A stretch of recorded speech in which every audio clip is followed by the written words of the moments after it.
Hey, Hal here. I want to talk a little bit about our partnership with OnX Hunt.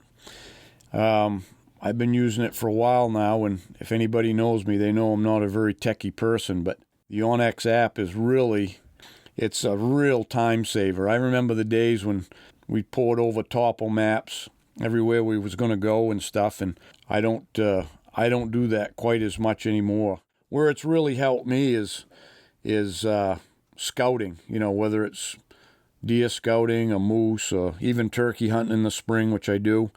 It really helps out. I don't have to spend as much time running around the truck burning up the gas. I'm just basically using my OnX. Got it on my phone. Don't even carry a GPS anymore.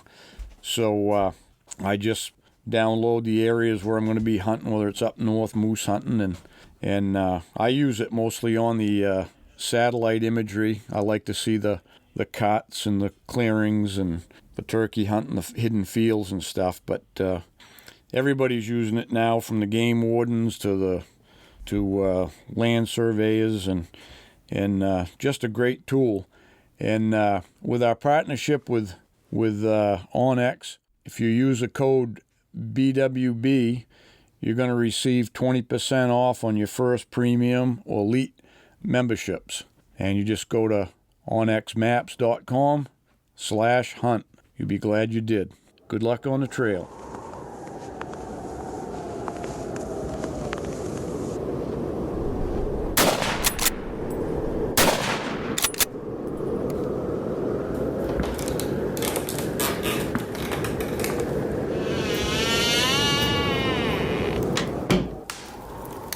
This is the Big Woods Bucks podcast. Come explore the big woods and timber in North America with your host, Maine master guide and deer tracking expert Hal Blood. Listen to Hal and co-host Joe Cruzy as they unlock the secrets to big woods whitetails. Each episode will provide valuable insights in the tried and true system Hal has used for the last 40 years to scout, locate, and hunt mature big woods bucks. Listen and laugh as the crew discusses Hal's legendary adventures and learn how to apply a lifetime's worth of lessons from the big woods to your own hunting and outdoor adventures. Welcome to the Big Woods Bucks podcast. I'm your host, Hal Blood.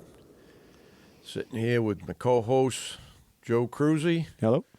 On a nice spring day. Memorial weekend. Memorial Day, actually, yeah. So all you vets and people who have lost family members, we're thinking about you. And today we've got Tim Elsenheimer from LaGrange, Yes. Maine. And Tim shot what I'd probably say was the biggest rack buck in the state last year. Yes, according to Barry from Antler and Skull, that was the largest rack.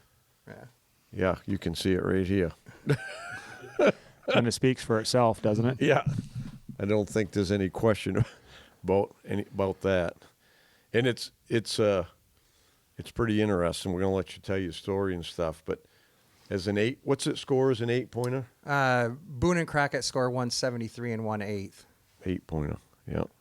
And you said those antlers there with the skull plate weigh 10, 12 pounds? Yeah, 10 to 12 pounds. Yeah. It's heavier than some Those are moose antlers. Those are like $20 or $25 a pound as dog shoes, Tim. You sure you don't want No, I don't think so. My dog, even if he touched them, I would not be happy. Yeah. Yeah. Yeah. Well, that's quite an accomplishment. And how was you hunting when you got him? I was sitting. I got him with a crossbow, but the whole story goes back a long time. But I actually had to work that day. I had the rest of the week off, so it was Tuesday, October 3rd. When I got home from work. I work 83 miles from my house, so I rushed home as quick as I could. I had probably about an hour to hunt if I got to my blind. I didn't even get out of my work clothes. I just grabbed a bucket to sit on because, as I tell the story, you'll know why, and just threw it in this ground blind and sat down on it. I didn't have any camo on or anything. It was a junky old ground blind, and, it's... Just shows you don't need all the fancy stuff, do you? Not all the time. I have a very nice setup for crossbow and archery. I've always been an archery hunter and rifle, but I've always had a nicer bow than I've had rifle. So before we get into that, let's back up just a little bit, because you were telling us when you came in. We met you at the Sportsman Show, and that's Right. That's when we asked you if you'd want to come on and talk about it, because it was obviously an incredible buck. But judging from your accent, you're not from Maine originally. No, I'm from northern Lower Michigan, Traverse City area. Okay. Sleeping Bear sand dunes and stuff like that people might recognize, as a national park in that area. But from my bow stand, I could see Lake Michigan. Okay. Yeah. And how long you been in Maine? 23 years, it'll be July. Yeah. Okay. Yeah. Nice. And so you were saying when you came in, you have tracked and you like to track. Yep. Yeah, Right. I did some tracking in Michigan. Like I said, I was just watching your podcast there with Dan from Wisconsin, so I know what he's talking about, high hunting pressure. There you did not dare track. We had a 15-day gun season, so you didn't track during those times because you were going to push them to somebody else. So I would only go out and track if it's midweek, maybe middle of the season, or we had like a big lake effect snowstorm coming in, because nobody'd go out then. They wouldn't go out in those blizzards, and that's when I went out, and that's when you had success. Yep. Yeah. I tracked a few there. One that really I remember is we had a really big blizzard coming in. I left my house, and it was about 2 miles, mile and a half, 2 miles to this area that were pothole lakes. It was full of pothole lakes where pieces of glacier would break off.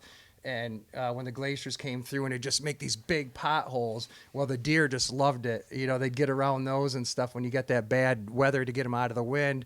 And I walked from my house. I picked up a track. He got in with a bunch of does. He must have had 7 does with him. And I tracked him for a few miles.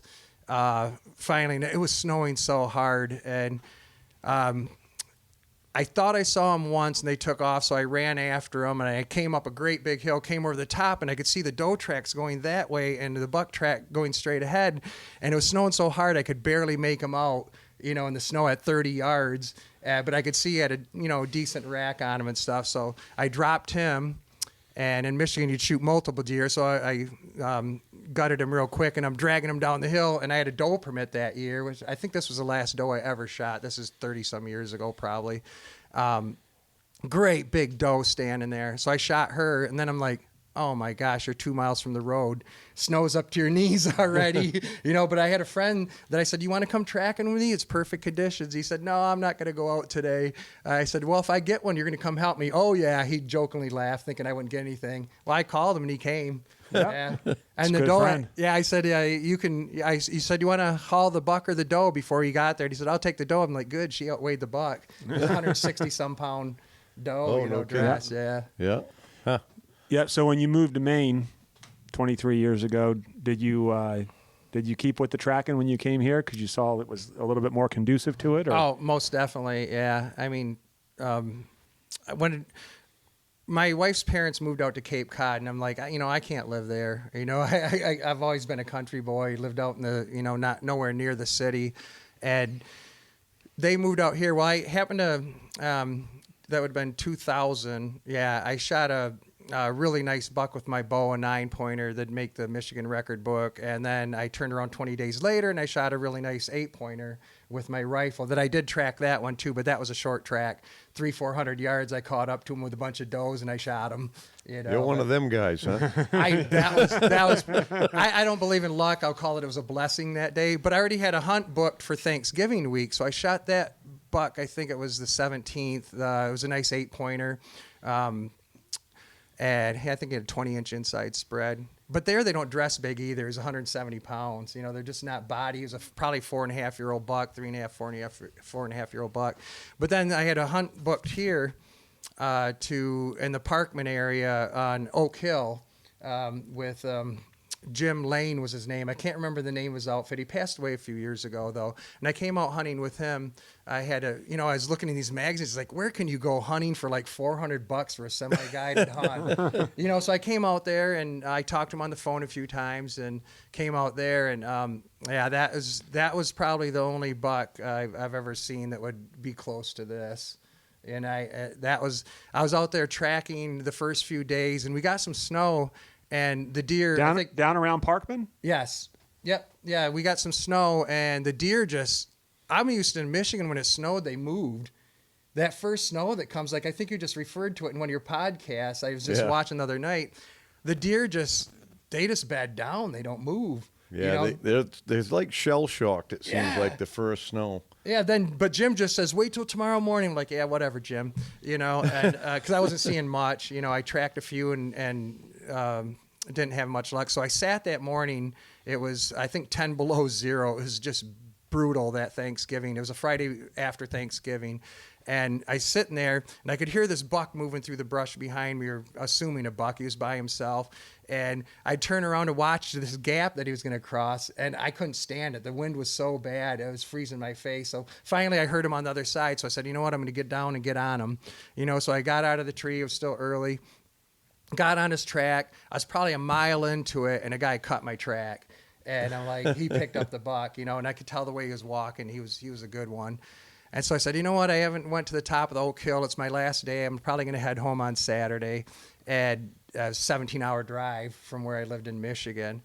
And so I went up to the top of the Oak Hill, and I was probably only in a little ways, and I cut a huge buck track. I mean, he was really wide stance and a really long stride. And so walking on his heels, and I got after him. He got in a bunch of does, and I circled. This is like 9 o'clock in the morning. Finally sorted him out, and he was with one of the does, and I don't know what happened there, though all of a sudden the doe slid off and he kept going. I don't know how many miles is into it. I never jumped him. I was probably 10 miles into the track, and he gets down what they call the soup bowl. It's like it's so thick down in there. And then he got in with a cow and a calf moose. Well, being from Michigan, I'm not used to moose. We didn't have them where I lived. And his track was as big as the calf moose. I mean, it was huge. But I noticed he started nipping at some buds. And so I went into the death creep, and something out of the corner of my eye caught my attention. It was something big and black laying under the spruce tree. Well, something right away, I'm thinking baby moose. I think it's the calf. So I start to swing my gun that way. He jumps up, and it was the buck. I saw the white throat patch, and I could have shot him, but not what I thought a good shot. I could have shot him in the hind end, probably at 30 yards. But his rack was wider than his body, and it was just thick and massive, at least a 10-pointer. So then I ran after him. I just took off running because I knew it was getting late in the day. I just started running after him, and I just got him back to a walk. And I thought, you know what? I better look at the time and where I am. I pull up my GPS. It's 4 o'clock. I'm 4 miles from the ATV in the woods that I do not know. So then I hiked out, and it was freezing that day. In those days, it was like a big block GPS? Yeah, it was. Yeah, you're talking 24 years ago. Yeah, but it was very accurate. Yeah. Huh. But then when I moved, we bought our place in LaGrange area a year later. I did tracking whenever I could, whenever conditions were good. But I always had, this nice farm with the 40 acres of woods and 40 acres of field. And it was just, there's not a lot of deer there, but I knew there was some big deer there. Yeah. Very big deer. It does seem like there's some really big bucks that come out of that area. Mm-hmm. Yeah. In general. Yeah, a friend of mine in Bradford it was the second largest non-typical that year, I think 5 years ago, scored in the 180s, but just like mine, if you don't see it and touch it, you don't realize how big it really is. Yeah. That part of the state over, you get to the east and the soils are different. So, and I'm sure there is, according to the record books here in Maine, a predominantly higher percentage of non-typicals over east, Washington County and that down east, because it comes back a little bit more too. And that's just got to be genetics, Yeah. But the soil, stuff in the soil, I'm sure. So this buck, big. from what you were telling us, was you had history with it. I mean, you had pictures. Yeah, a lot of history. Yeah, 5 years. Was it on your farm? Yeah. Yeah. Yeah. Yeah. Yeah. That's the first picture I got of him. I had a really nice 8-pointer in velvet that year. I could see, and he was developing nice. And I first called him the clean 8. I mean, he was just so perfect symmetrical, almost like he is now. If he stands sideways, you can't see the other side, And I just called him the clean 8. Well, then that fall, after he was out of velvet. I got a few pictures of him here and there, and I wasn't running on very many cameras then, maybe 3 or 4, around my property on certain areas. And I picked up a picture of him. He was probably 130-inch 8-pointer, and he got a big slice in his ear. So after that, I could always tell what buck he was. And that year, oh my gosh, he was so tempting. He's 3.5-year-old, probably then would have dressed 170, maybe 180, I'd guess him at. And I had him in front of me with my bow at least 2 times. He walked across my field at 110 yards with my rifle. And then the last day of muzzleloader, he's like, okay, we're going to tease you now. 20 feet from my blind with my muzzleloader. And I'm just like, get out of here. I'm not going to shoot you. And I ate a lot of tags, over the years. That's that year. That's a lot of restraint Yeah. to let a buck like that walk. Mm-hmm. And, I mean, and it's one thing if your, land size matters there. Like your acreage, 80 acres is not a lot. I mean, you ask Jason Del Plaza, he'll tell you it's plenty because he grows all kinds of bucks on a small piece, but that buck's going to wander, obviously. Mm-hmm. So you're just rolling the dice. Mm-hmm. Yeah, he's definitely. He's going to survive the gauntlet. And that's what you got to be willing to do, though. I mean, sometimes I've let a lot of 130-inch 8-pointers walk, and just because I hunt more for age, not this is the bonus. I usually 4.5 years old and up.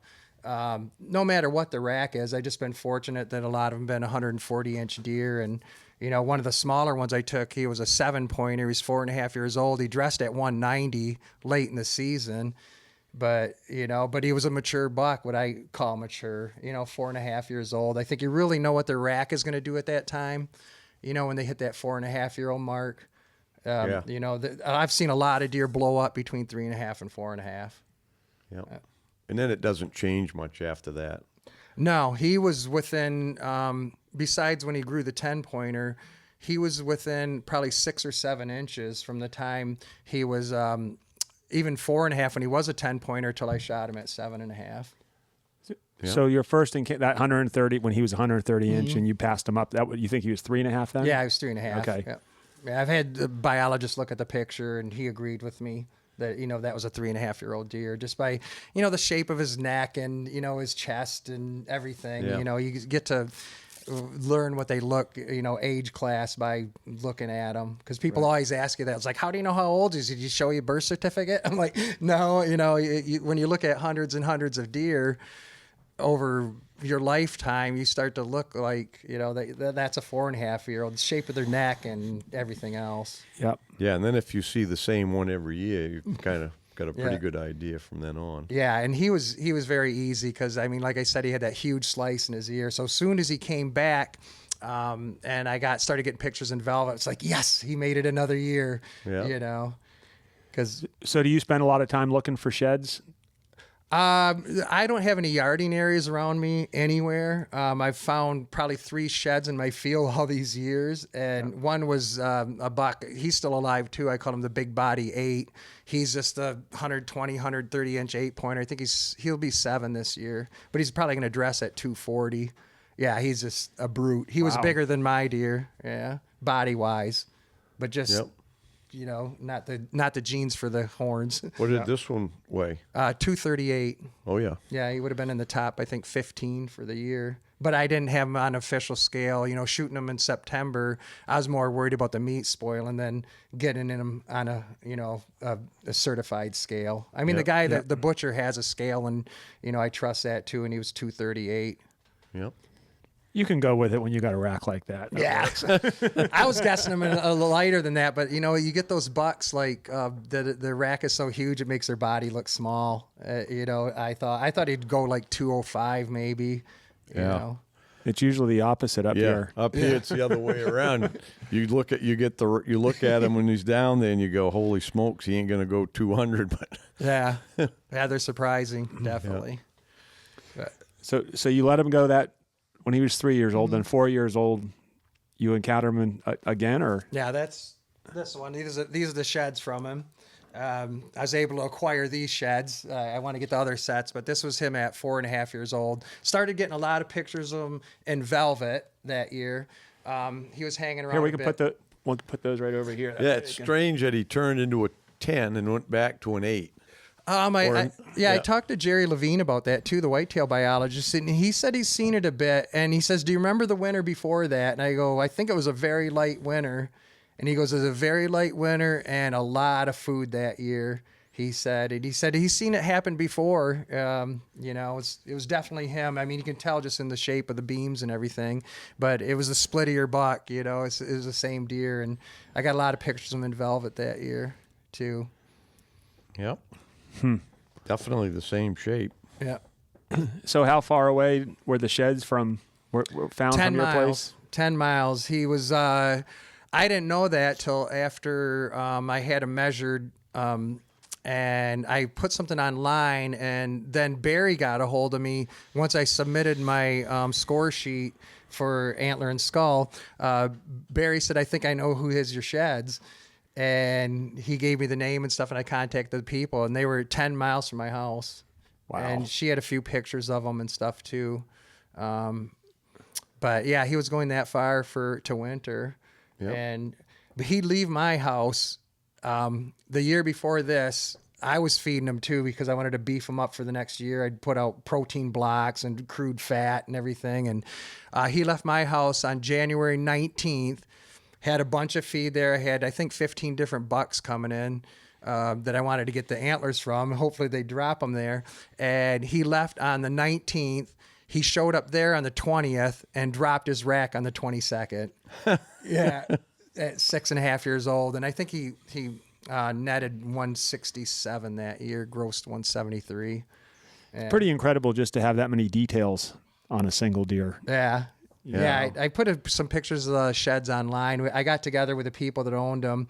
They had that set and a 6.5-year-old set, and then the neighbor has the 5.5-year-old set. So we had all 4 of them there together, and it was just this massive table of bone, And So was this deer a deer that people in the area had seen, and there's a lot of people hunting it? Was it one of those type that there was kind of not a lot. There was certain guys that came out of the woodwork afterwards. I was pretty quiet about them. I didn't say a lot about them either, because when you got a deer like that, it's that I knew had Boone and Crockett potential or to score that high. There's a few guys came out afterwards, and they didn't have the pictures like I had and the interactions with them.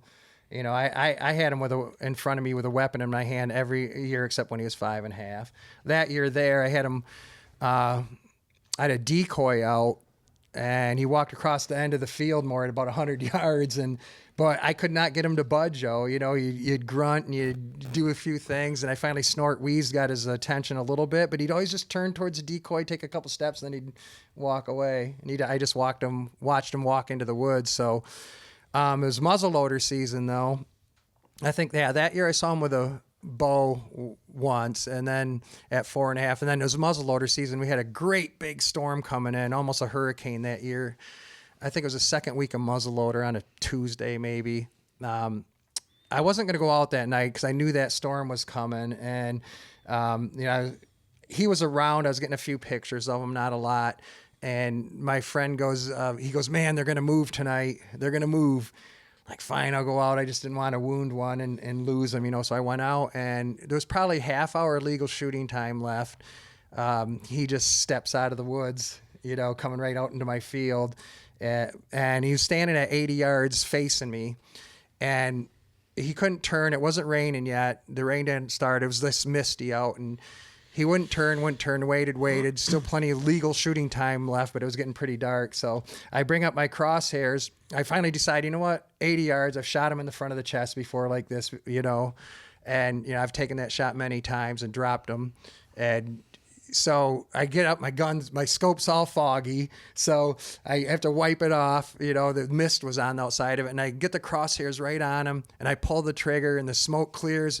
And I just see him walking down the edge of the field and at like 110 yards, and he's sort of twitching his tail a little bit. So I think, that's usually a sign, a chest hit maybe or something. And he walked down the field a little ways, and he's just standing there at about 120 yards. So I'm reloading, trying to just watch him and do it blind. And, you know, I get everything in there and I'm shoving it down there. And then I had a bolt action muzzle loader. It had a bolt on it where you shove the cap in, CVA, I think it was. And so I'm going to put the cap in. I had to look down, and I look down, put the cap in, I look up, and he's gone. And then it just cut loose. It was raining so hard. I've never seen it rain like that. But I still went out there up and down the field, up and down in the woods, headed for every spot I thought he'd go. I was out there all night looking for him. And the whole next day, and I couldn't find any sign. I went to all my thick spots, water, wherever I thought he'd go to, you know, lay down, and I couldn't find him. I thought, oh, you blew it. You know, you wounded that buck, and you know. Yeah, that's got to be a sickening feeling. Oh, it was, yeah. It's always a sickening feeling, no matter what it is, yeah. but one you have history with. So it was a day after muzzleloader. A friend of my son calls my son and says, "Hey, was your dad after a big buck this year?" And my son knows better. He goes, "What do you mean by big buck?" And he goes, 11 or 10 pointer with a big slit in his ear. And he goes, "Maybe." He goes, "I got a picture of him." And it was a day after muzzleloader. He got a picture of him, so I knew he made it. Yeah, that was a relief. Yeah. A relief, and then you're wondering, where did your bullet go at 80 yards? Well, I figured it out. I switched over progressive bifocals, and if you don't have them pressed up to your nose hard, I went and looked about the same darkness, you get a double crosshair. It'll make a double crosshair. Oh, jeez. Yeah, and I probably shot since he was front ways to me, I probably shot way left or way right.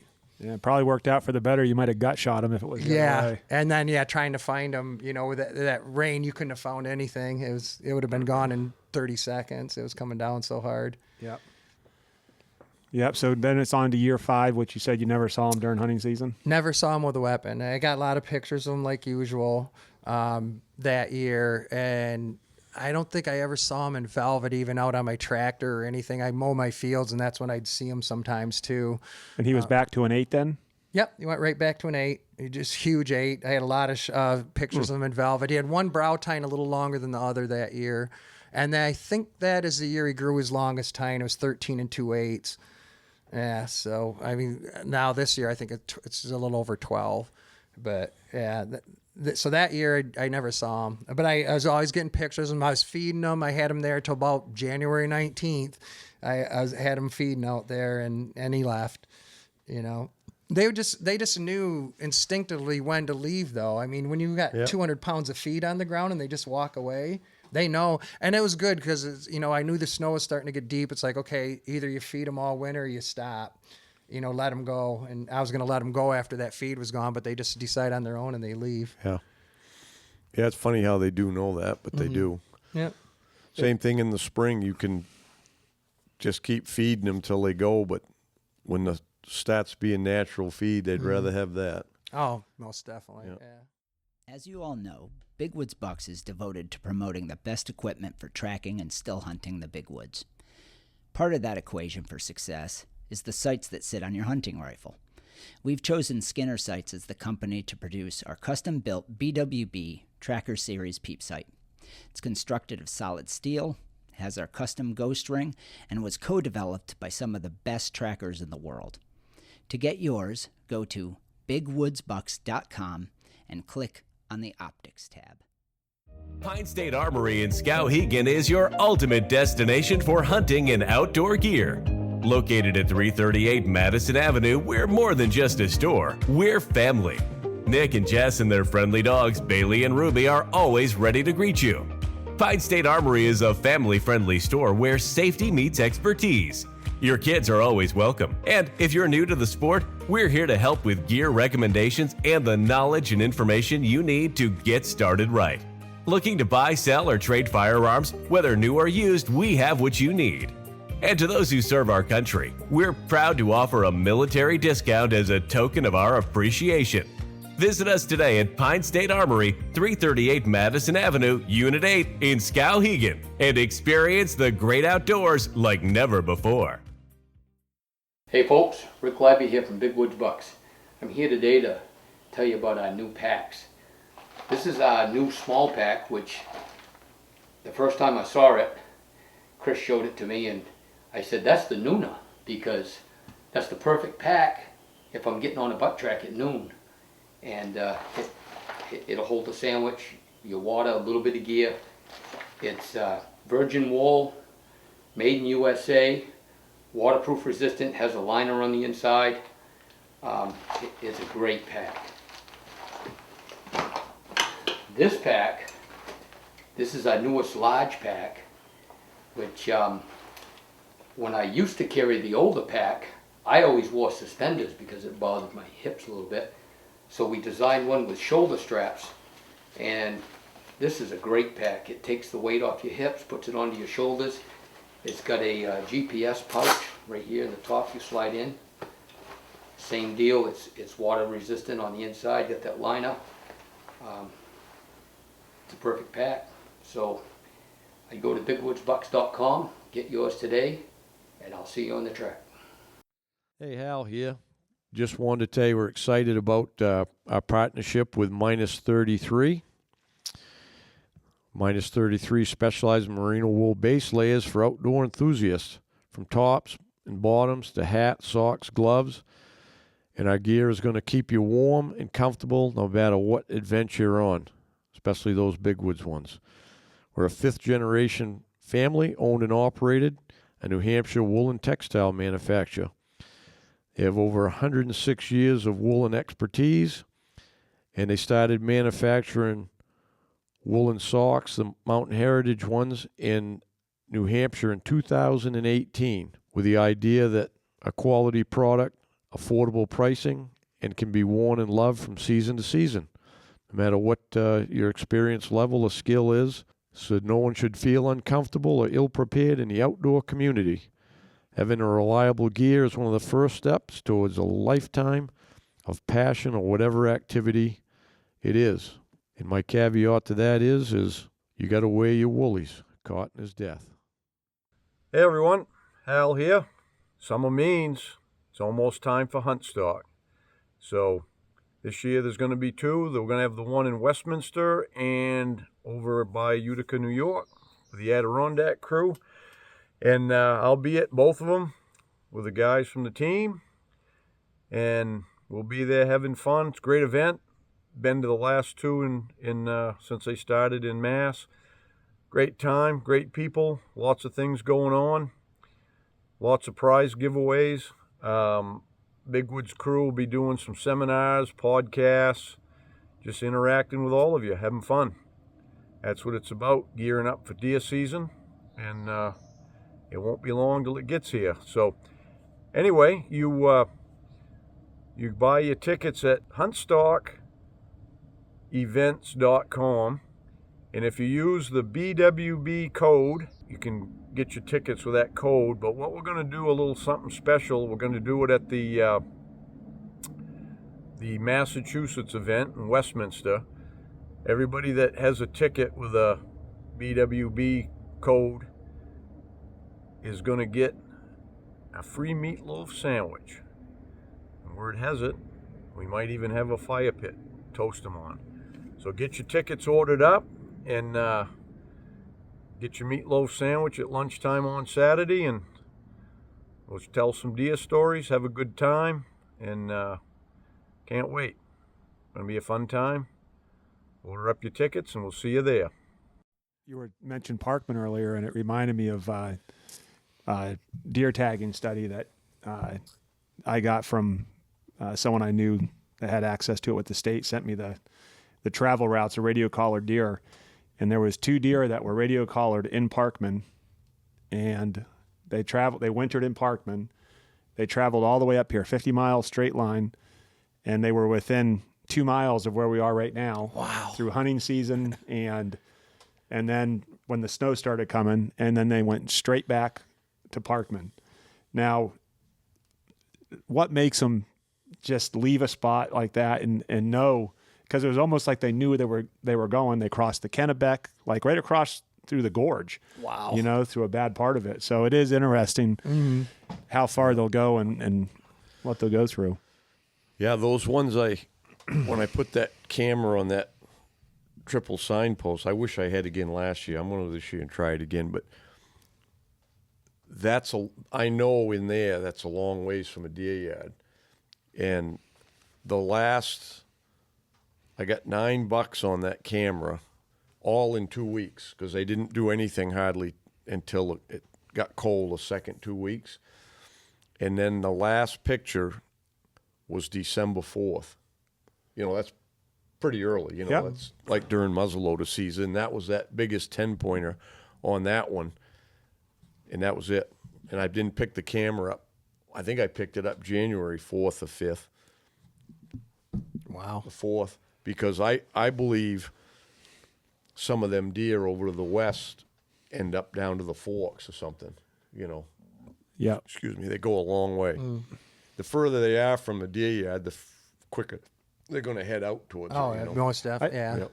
I think that's one of the most interesting things and really questions that I would have is we always talk about that, like where the deer that are here, because some deer stay, obviously. Some of those big bucks just stay right on the mountain here. They never leave. Yeah. But the ones that do go, we're right in the middle between the Jackman and the Forks deer yard. Right. So do they always go back to the same one? And do they always, do some deer go that way and some go that way? They do that, and they do go to the same one. They learn it from their mothers. And if you go, you get up north of town, like up the access road and all the way up through the Golden Road. In the fall, when you get snow and they start yarding, you might find a trail all headed towards like the Pittston Farm deer yard. And a half a mile later, there's another trail, and they're all headed to Canada. Then you might find another trail, they're headed the other way.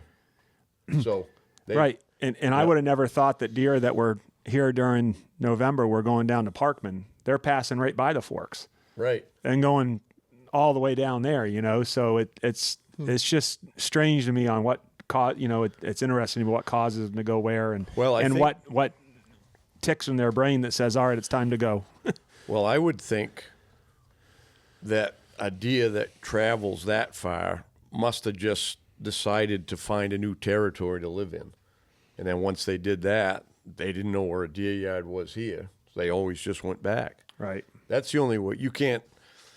They can't reason things out other than that. They know where they go, and that's where they go, no matter how far away from it they want to live. Yeah. Yep.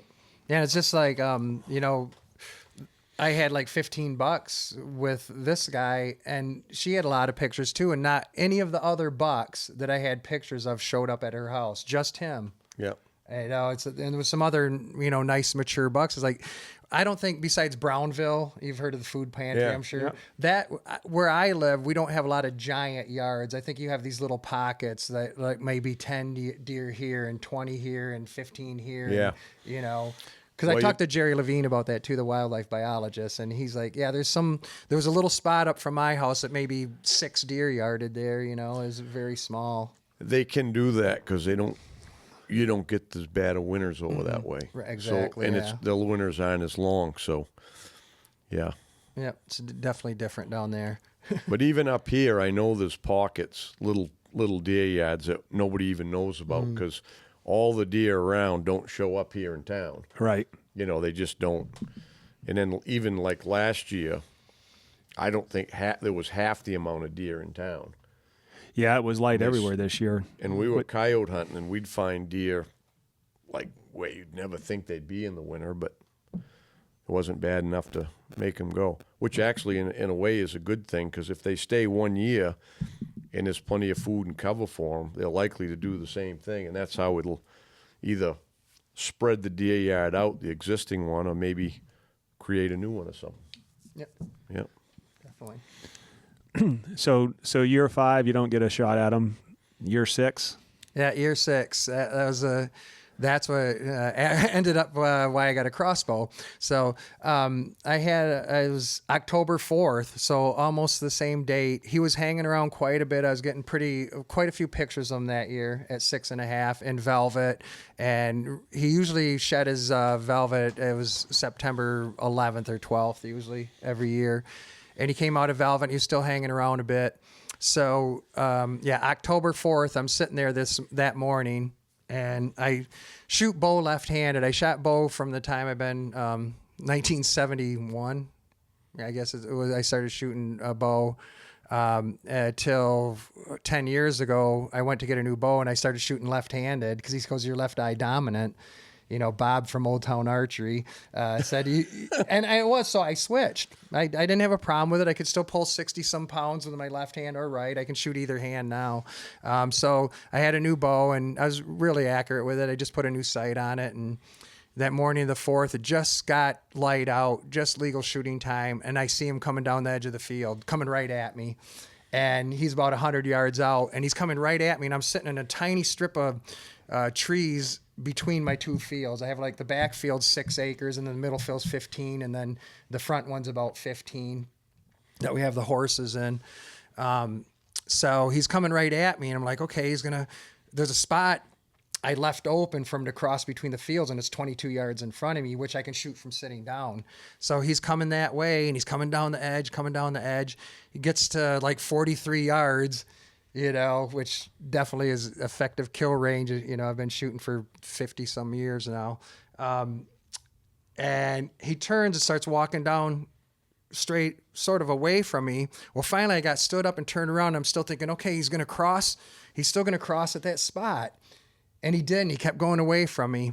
So he gets out, goes around a tree. I knew the tree was 63 yards. And he stepped out, and I practice up to 80 yards all the time. And I just looking at him, I'm like, I can't do it. I couldn't do it. It's like, what if you wound him? That's doesn't matter how many times you can put him on a pie plate. That's an animal that moves. They can drop so fast. Even if you're shooting 340 feet per second, that's nothing. And I watched him walk away. And that was tough. And then his friend, the 11-pointer, walked across the field right after that. I couldn't get him to come in. And I saw a spike that morning. I hardly ever see 3 bucks in one day there. That just doesn't happen a lot.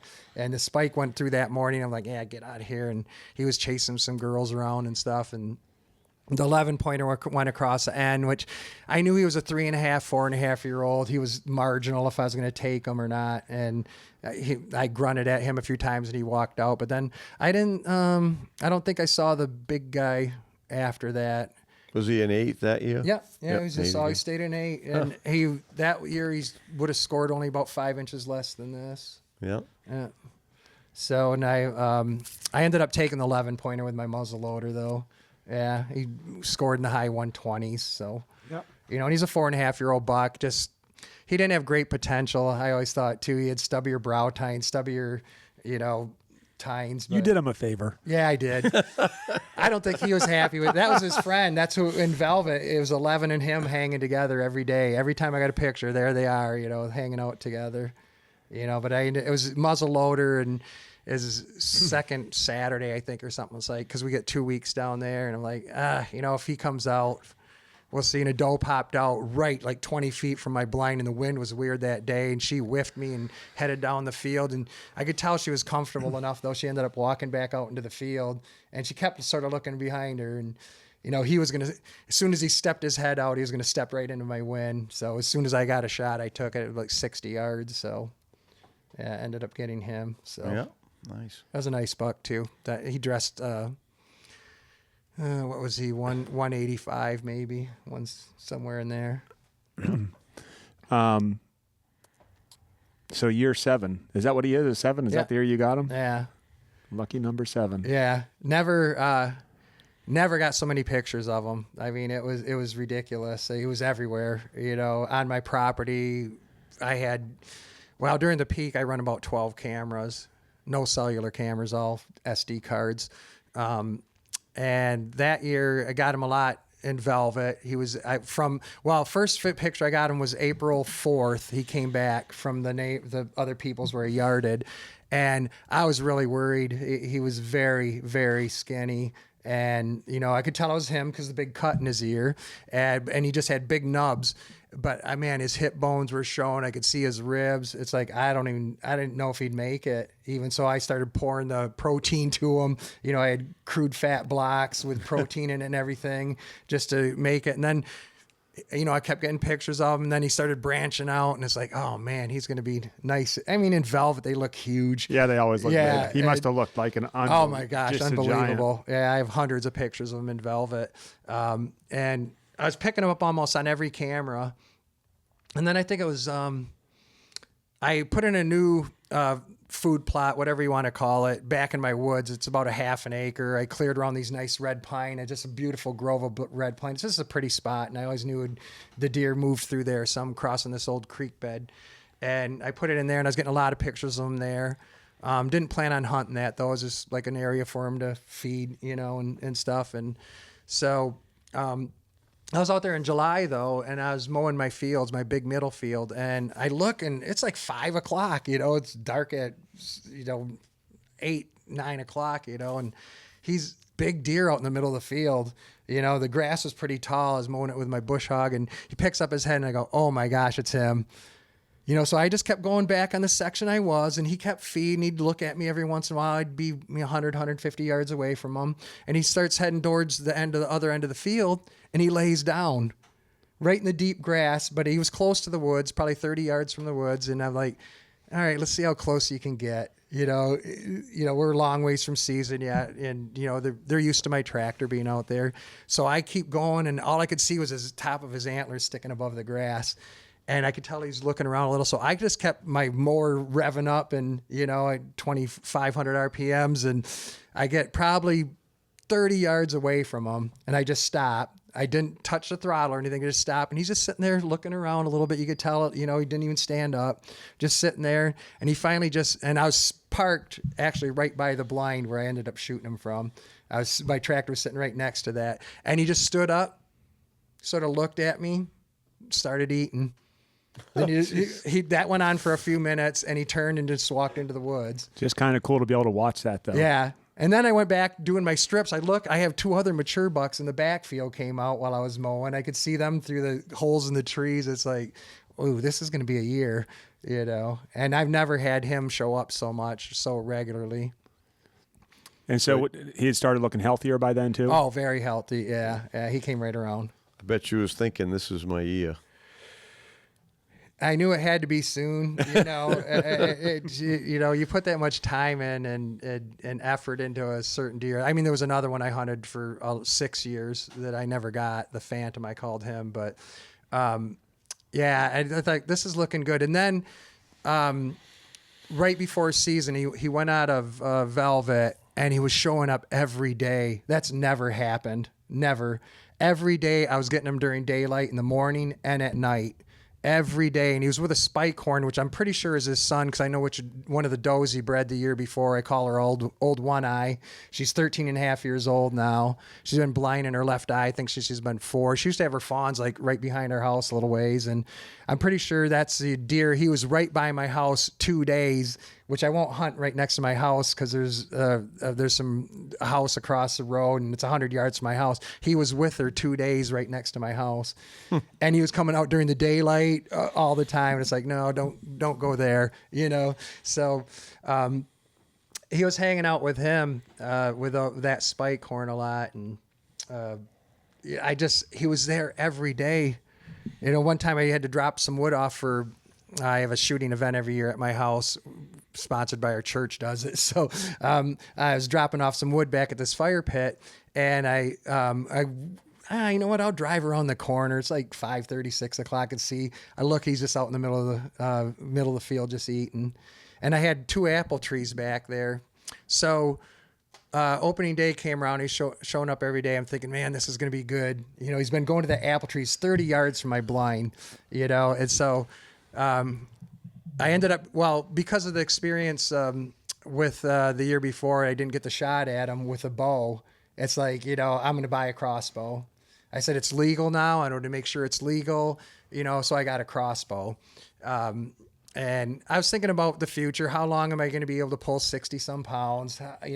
This would be great for my granddaughter when she starts hunting, to have something like that. So I got the crossbow. And so this was 30 yards from my blind. And that first morning, that Saturday, here comes the spike horn. He's coming right to the apple tree. I go, wow, this is going to be great. Where's the big guy? I just ended up calling him the big guy then.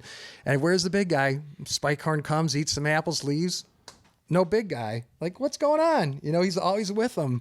Every time I saw him, every time I got a picture.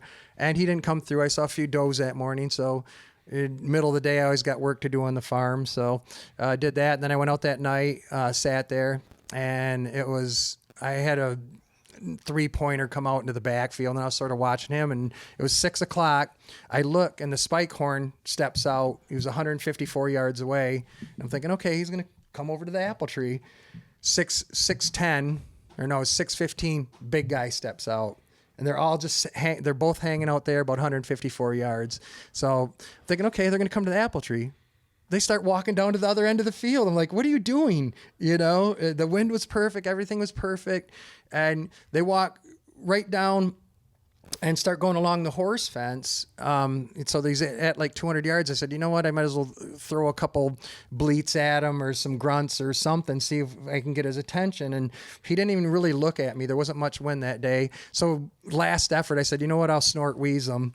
He wasn't very aggressive, but I said, he doesn't know I'm here. Let's see what happens. I gave a snort wheeze, and I got him to take a couple steps towards me, but then he just turned and walked into the woods. I'm like, what the heck is going on here? He's not following his pattern all of a sudden. And so Monday came about. I got home from work that day. I left work a little early, got up in my stand. 6 o'clock, the spike horn steps out. 6:15, the big guy steps out like clockwork. 154 yards, same thing. I bleed at him, I grunt at him, I snort wheeze at him. Got him to take a couple steps. The only thing I should have did different then maybe is put a decoy out. I may have got his attention a little more. But went into the woods. But I said, now you developed a pattern. I said, I got you. So Tuesday, I have this junky ground blind I just use for sighting in my rifle just to get more of a real feeling of sitting in it and shooting, from the same position and leaning it on the wall or the window or whatever. And the roof's half blown off it. I've never sat in it hunting. So I'm thinking from that blind to the horse fence is 45 yards. And they usually won't go in the horse fence. So I'm thinking, okay, 45 yards, let's see what happens. So I get home from work that day really quick, throw a bucket on the ground. Didn't even get my camo on or anything. This ground blind has a bunch of cracks in it, but it's like, you know what? I had a black sweatshirt on or something. I threw a 5-gallon bucket on the ground there.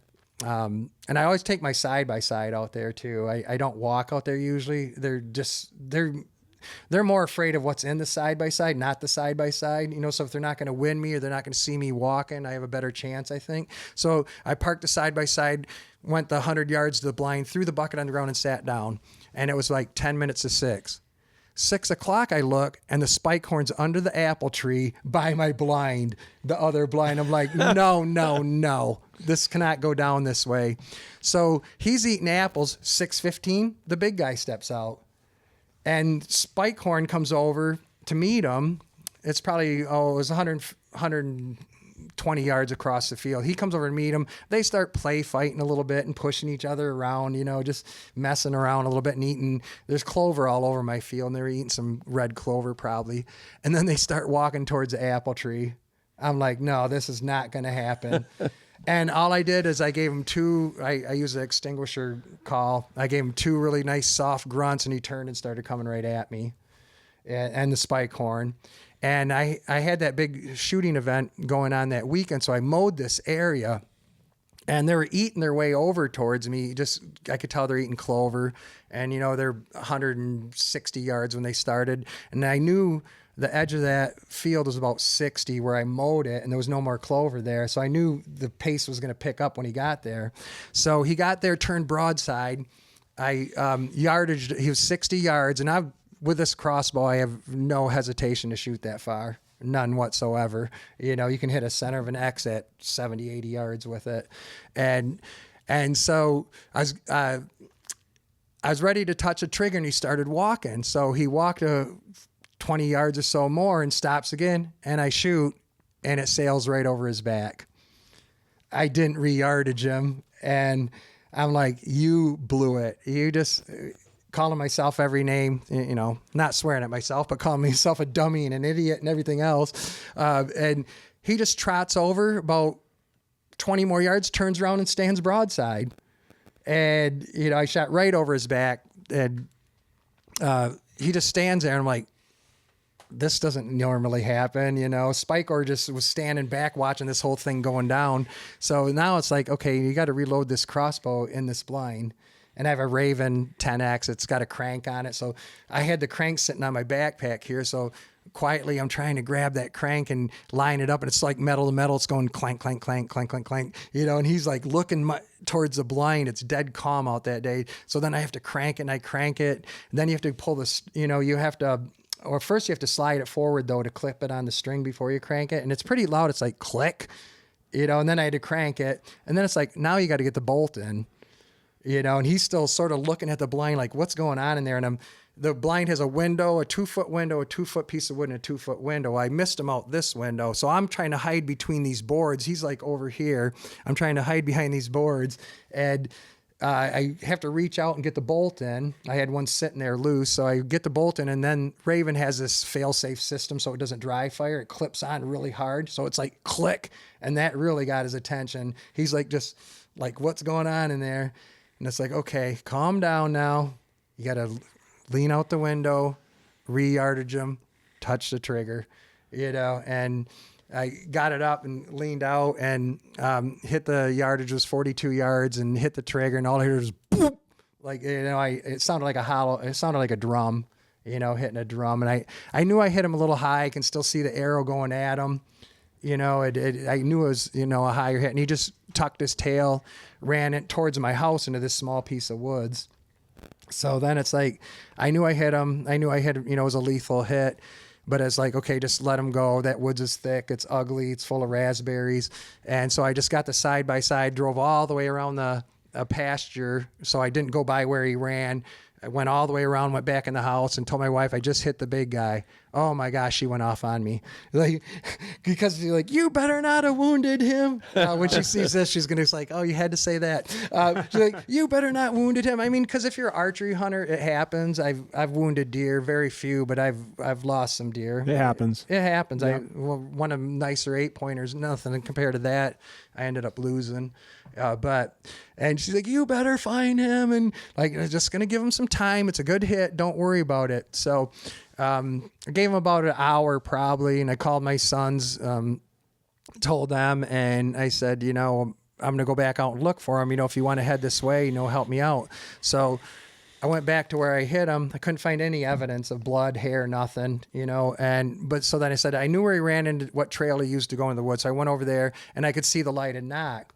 Well, there was about, I probably only had about 6-8 inches of the bolt, and it was covered with blood, and it wasn't real bubbly, it was high lung, I could tell, and by the color, but I must have hit the opposite shoulder or something, and it, snapped off a bunch in him. And like I said, the woods he went into was ugly. It's full of raspberries and stuff. And so I said, you know what? I'm not going to mess around with this buck. I'm going to call the tracking dog. So I called Lindsay from Elk Rapids, or not Elk Rapids, Ellsworth.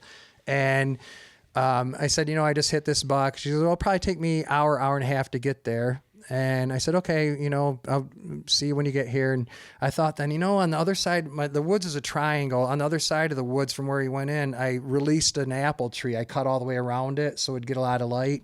And I said, maybe I'll go over there and shine with my flashlight a little bit, see what I can see. And I walked around to the corner of the woods and looked, and there he was. He was laying under that apple tree. Yeah, he went about 60 yards. Yeah. So you had to call Lindsay. Yeah, I just called Lindsay, said, hey, don't worry, I got him. She's like, congratulations. And, it was something. And the celebrations began. Oh, boy, yeah. I mean, the first thing I did, like I said in a lot of articles, is I said, hey, I thank the Lord. Yeah. That's the first thing I did, because, he deserves the credit for this, because I always say to people, is if it wasn't for his hand in creation, these majestic animals we love to chase wouldn't be here. And if it wasn't for him in my life, I wouldn't be here probably. I probably That's wouldn't why be here you get up either. every morning, right? Yeah. Gives you another day. Yeah. It's, he gives me another day. And this deer is a blessing. I mean, the way it happened, his hand was in the whole thing is how I look at it. It's like, you don't get an opportunity, a second shot at a deer like this usually. That just, to me, that doesn't happen. It was on his time, not yours. Well, I missed him because he was going to turn into this. Yep, that's right. Sometimes the Lord says, you know what, that's not going to happen for you because I got this for you. Yeah. And that's what he gave me. And that's the first thing I did. Then my boys showed up. Then I went back and got my wife. I got him, and she came out, and she's not a hunter. She rides horses. That's her passion, and mine is deer hunting. That's why we bought this property. It was perfect for the horses, perfect for hunting. And yeah, the celebrating began then. And the boys came over, and I got a hold of the guy that cuts my deer up for me. And he's like, well, we're already closed down for the night. And I said, what should I do? And it's 60 some degrees. He says, just, pack them full of ice. I already told the boys, pick up a bunch of bags of ice, and they came over and packed them full of ice and left them in my bucket in the tractor all night. Cause that's a nice thing. I didn't have to use a jet sled. I just drive up with the tractor. We pick them up and put them in the bucket.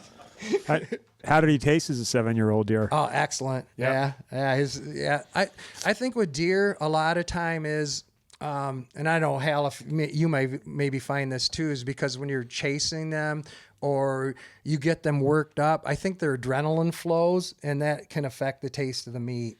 I think I don't get them worked up. I sneak on them. Yeah, you are. Yeah, you're right there. But no, you know what it is though. It's the deer.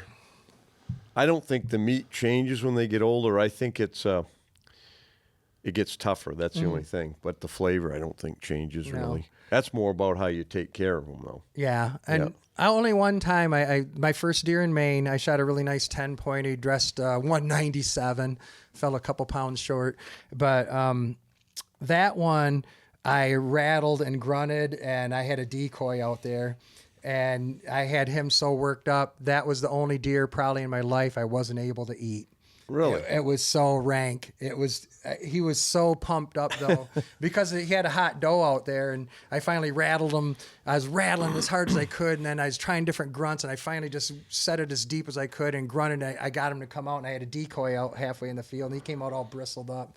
And when I shot him, he was I shot him right behind the shoulders the first shot, and all he did was hunch up and keep walking. He was sidestepping the decoy. And then I thought, well, I'll shoot him in the base of the neck. So I shot for the base of the neck. Didn't even flinch. So then the third shot, he went down. I went up there, like, what happened? First shot went right through the lungs. Second shot went right through the base of his neck. And the third shot, I did flinch. I blew off one of his points. Oh, I ended up finding it. But, but that deer, I couldn't even eat the burger. Wow. So what was the date that you shot him? September 3rd. October 3rd, sorry. Say again? October 3rd. Yeah. It's just the history that you had and the patience that you had and the, to hold back on that. I mean, I can't say that, at 130 inch, that's a nice buck. I'm probably pulling the trigger. Me too. It's but that's the nice. It's different for everyone. You obviously you know what you're doing. You've been doing it a long time. Everyone has different ways of hunting. Yep. You put the work in for him as far as keeping tabs on him. You restrained yourself from shooting him so that he might grow up. It's very rare, I think, that people, unless it's like a big giant private farm, it's pretty rare that happens. So in Maine, it's even more so, just that he evaded everyone else around you, and like you were saying, there's probably some stories that come out of the woodwork where guys are like, oh yeah, I missed him one time or whatever, but he's the kind of deer that you're going to know if it was the same one or not. He's just huge. Because was it when he was 6.5? Yeah, he disappeared for about a week in November. I didn't get any pictures of him. Guy goes, well, I got a picture of him. And I go, in Bradford, 10 miles away, he had a picture of him.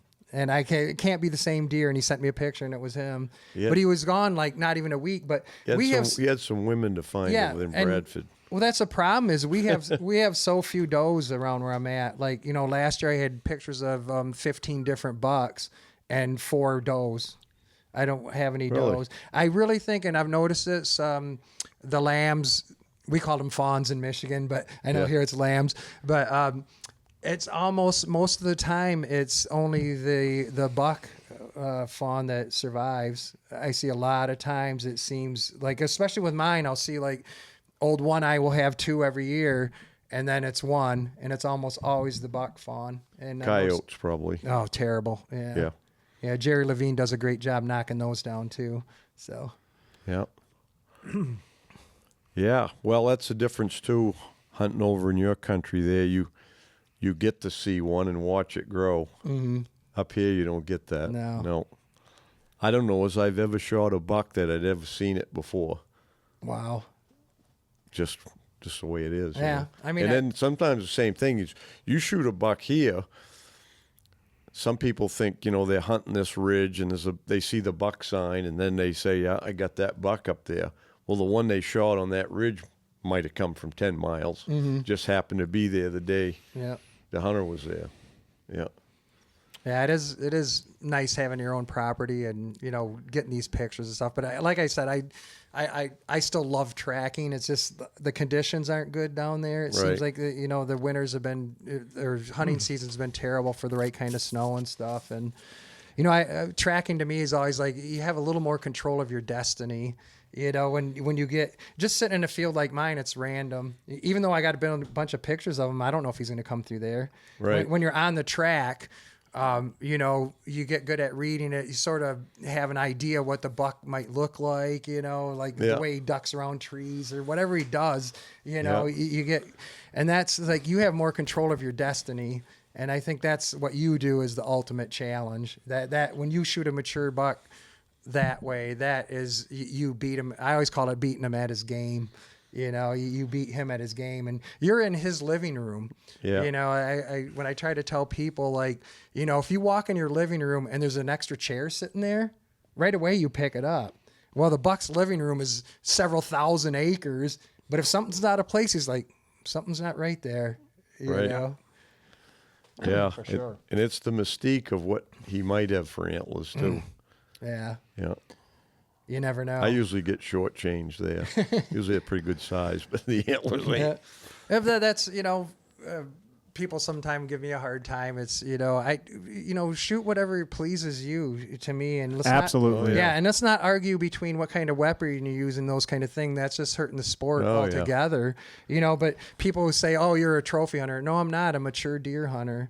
I like to hunt mature deer. And, I hunted a lot of small game when I was young. And then I moved up to shooting a lot of deer, young ones. And one year, it was a year before we moved here, I told my wife I'm only going to shoot mature bucks. And she laughed at me. And I shot 2 that year in Michigan that made the record book. And then ever since I've been here 23 years and I've shot 8 deer. Yep. That's how many I've watched walk and just not the opportunity. Yeah, what you said is 100% right. Everyone, there's different ways to hunt, different ways to do it. Everyone likes different things. Nothing wrong with it. I don't think there's anyone that's going to pass up a buck like that unless it was in a pen. I mean, it's you did everything legal by the book, the way you do it, and you showed great restraint. That was listening to you tell the story for the first time. You kind of, when you listen to a story, you're wondering if this was something that someone put time into or if it was just right place, right time, which happens a lot as well. And nothing wrong with that. Right. But, Nope. You certainly could have, sounds like you could have shot him when he was a lot younger and a lot smaller, and it paid off for you. Yeah, I mean, I don't think he would have grown much more either. Over the last few years, all he changed was mass. He went from, even there, I think he had 37 inches of mass. Then he went to 39, then to 41. And then green, he was over 45 inches of mass this year. Wow. So he's gonna end up ranking way up there. I don't know if you want me to tell you the Boone and Crockett story, but yeah. I'd love to hear it, but unfortunately, we have someone zooming in here shortly. Okay, cool. But let's go ahead. If we run out of time, we run out of time. But go ahead and start. I did submit him to when I had him measured by Al Wentworth. I went home with the paperwork to submit it, and I started reading the paperwork. And I looked at my wife, and I go, I can't enter him in Boone and Crockett. She's like, why? I said, I used a range finding scope. I had no clue that wasn't you couldn't do that. And I started reading through the affidavit, and there's a lot of restrictions, like using cell phone cameras. You're not going to enter it in Boone and Crockett then.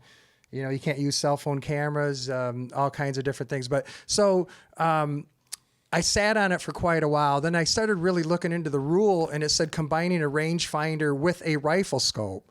okay, mine is not a rifle scope. It's a Bushnell range finding scope specifically made for a crossbow. So I said, you know what? I'm going to submit it, let them make that decision. On the affidavit, they say what kind of scope. I wrote down exactly what it was. You could have easily lied. They'd never know the difference. I don't have any pictures out there with that scope. So I put it on there, what it was, and then I got a call from Boone and Crockett saying that they rejected it because of the range finding scope. And so I called them, and I talked to the keeper of the records, I guess he was, and I said, you know, that what doesn't make sense to me is, you know, I could tape a rangefinder the side of a turret scope made for my crossbow. I could hit the rangefinder, turn the turret, and shoot the deer, and that's perfectly fine. Yes. Those 3 seconds made the difference of me harvesting that animal. And I said, then I said, did that range finding scope make my crossbow shoot faster? It's still only shooting a third of the speed of sound, even at 430 feet per second. That he can duck it. And I just ended it with him. I understand that's their game. That's their rules. I got it. But don't tell me then it's okay to bait deer, and that's okay to enter them in the record books. Right. And just, I mean, that Yeah. but it is their game. It is their rules. And, Yep. you know, and I just ended the conversation saying, I will be talking to you again because I plan on shooting another Boone and Crockett buck, and I will not have that scope on there. Yeah. That's There what you I go. told him. So. Yeah. Well, it's a great buck, obviously, and Mastic didn't have those rules, right? No, Yeah. nobody has Buckmasters. He's for Buckmasters also. He has the largest 8-pointer ever. I can't say harvested in Maine, but recorded in the record book for Maine. He broke the record, which is 50 years old, by Donald St. Pierre. Shot 168 and 6/8, I believe. So he is the largest 8-pointer in the record book. Wow. For Maine. And then for crossbow, for Buckmasters, he's the second largest in the nation. Perfect 8-pointer. No kidding. Perfect Yeah. 8-pointer. And Very few Impressive. 8-pointers Yeah. go over 70. yeah, he would have been 1 in 50, I think, in the Boone and Crockett. The mass is just, I just keep on glancing over at it while we're sitting here talking. It's just a great buck. But Yep. What- Well, congratulations on that. Oh, That's thank you. really appreciate you coming all the way up here today, Tim. Yeah, it's great. Yes. To be on the podcast. It's Yeah. a great story, and glad everybody got to see it. Well, it will be in North American Whitetail Magazine, July issue, and then now Buckmasters. I think it's going to be in August or September. Okay. nice. They're going to put it in there because I told them I had exclusive for North American Whitetail. I have almost every issue of North American Whitetail since 1987. No So, kidding. Yeah, and this was always my favorite buck, the Jordan buck. Yeah. Yeah, because the mass. You know. Yep. Just, Yeah. Nice. Well, congratulations. Thank you. All right. Well, good. Good one. We're- Good to talk about deer hunting again. And so, anyway, we'll wind it up here. And thanks, everyone, for tuning in and your support and supporting our sponsors. Don't forget to hit the notification. Like, subscribe button on YouTube. Yep. Like, subscribe, hit the bell, all that stuff. And till next time, good luck on the trail. Hey guys, Joe here. Wanted to take a few minutes to talk about Lake Parlin Lodge. We're a 4-season lodge located just south of Jackman. We've got cabins, lodge rooms, mini lodge. We're a big snowmobile destination in the winter, full restaurant, bar, all the amenities that you need for your trip. Open all obviously through the summer, right on the lake. Kayaks, canoes, all included with the cabin. We also do a lot of weddings, so if you're looking for a destination wedding, we can do a wedding up to 200 people. And, of course, we've got our hunting season, moose season, deer season. So check us out. We're at lakeparlinlodge.com. Hi, everyone. Team member Mark Sheeran here. Are you or someone you know struggling with a drug or alcohol problem, but you don't want to go to rehab or 12-step meetings? Well, that's exactly why we created our non-12-step Freedom Model Coaching Program. In our program, you can be coached by me and Michelle Dunbar through our in-house 2-day addiction solution workshop, or if you want to stay home, you can be coached through video conferencing on Zoom. Both options are powerful and proven effective. We've personally coached more than 27,000 people over the last 34 years. With the Freedom Model, you won't have any record of being treated for an addiction either. This is a huge benefit for those with professional licenses or who are high profile or simply who have a lot to lose with such a damaging label. If you're ready to change your life and solve your addiction for good, call me directly at 888-424-2626 and set up your free 30-minute coaching session today. I look forward to helping you. And here's that number again, 888-424-2626. Take care. Hey, thanks for tuning in. Till next time, good luck on the trail.